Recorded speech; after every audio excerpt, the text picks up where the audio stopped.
Kita simak sejumlah berita terpopuler di cnbcindonesia.com hari ini. Kita langsung saja ke berita yang pertama. Kementerian Kesehatan mengebut pelaksanaan vaksinasi COVID-19. Tidak hanya memperluas pelayanan vaksinasi, akses masyarakat juga dipermudah, salah satunya dengan menghapus syarat KTP domisili untuk vaksinasi.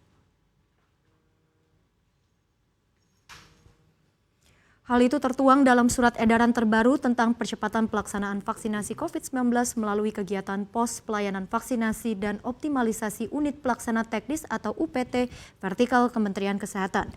Dalam surat itu juga dijelaskan vaksinasi COVID-19 dapat dilakukan dalam bentuk kegiatan yang dilakukan oleh TNI, Polri, dan juga organisasi masyarakat. Kemudian juga bisa melalui unit pelaksana teknis atau UPT vertikal Kementerian Kesehatan seperti Kantor Kesehatan Pelabuhan atau KKP, RS vertikal, Poltekkes, serta peran aktif dari dunia usaha. Selanjutnya, kebutuhan vaksin dan logistik vaksinasi COVID-19 disediakan Kementerian Kesehatan sesuai dengan ketentuan yang berlaku. Vaksin dan logistik vaksinasi COVID-19 yang dialokasikan serta didistribusi pada setiap termin dapat dimanfaatkan untuk pemberian vaksinasi dosis pertama dan dosis kedua bagi yang memerlukan dan datang ke tempat pelayanan vaksinasi.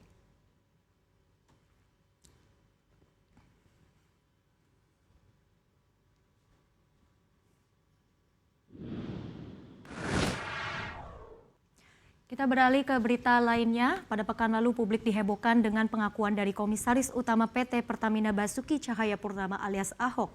Ahok mengaku menerima fasilitas kartu kredit korporat dengan limit hingga 30 miliar rupiah.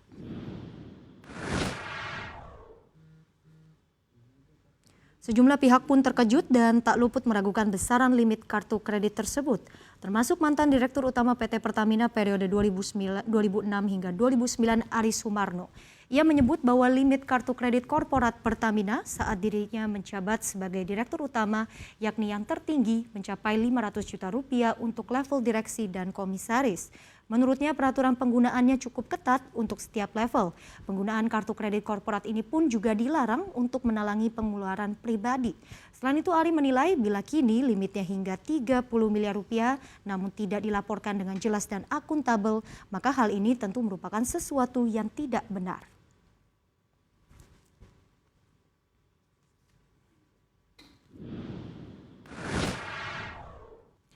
Ya, sejak Januari 2021 iuran BPJS Kesehatan telah mengalami perubahan terutama untuk tarif BPJS Kesehatan kelas 3 peserta pekerja bukan penerima upah atau PBPU.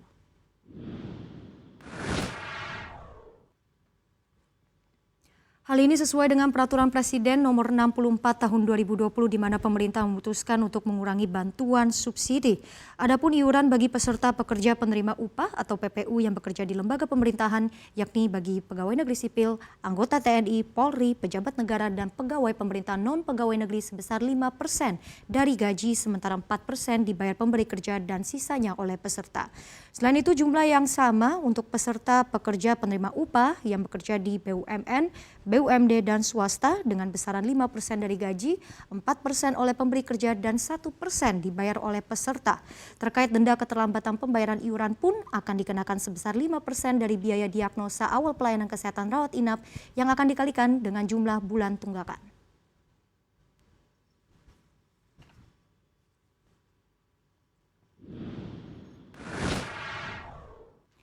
Di berita yang terakhir, sebuah apartemen ber-12 lantai di Florida, Amerika Serikat dilaporkan ambruk. Mengutip dari Associated Press, apartemen yang berada di wilayah Surfside itu runtuh pada Kamis 24 Juni sekitar pukul 1.30 dini hari waktu setempat. Berdasarkan rekaman video CCTV dari bangunan di sekitar apartemen, ditunjukkan bahwa apartemen itu mulai roboh dari bagian tengah. Setelah bagian tengah roboh, salah satu bagian sayap gedung yang terlihat ringkih juga mulai ambruk hingga rata dengan tanah. Pihak berwenang menyebut hampir 100 orang masih belum ditemukan dan menimbulkan kekhawatiran bahwa jumlah korban tewas bisa meningkat tajam. Sejauh ini korban tewas yang tercatat baru 1 orang. Hingga saat ini tim SAR masih berusaha menjangkau para korban. Jumlah korban yang terperangkap mungkin masih cukup banyak mengingat pada waktu kejadian mayoritas sedang tertidur pulas dan tidak sempat menyelamatkan diri. Apartemen tersebut dibangun pada tahun 1981.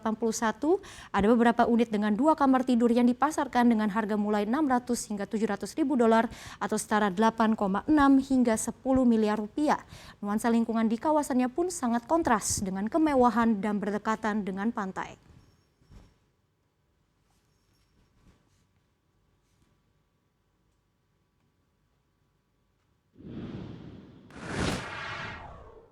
Ya, demikian sejumlah berita populer di cnbcindonesia.com hari ini.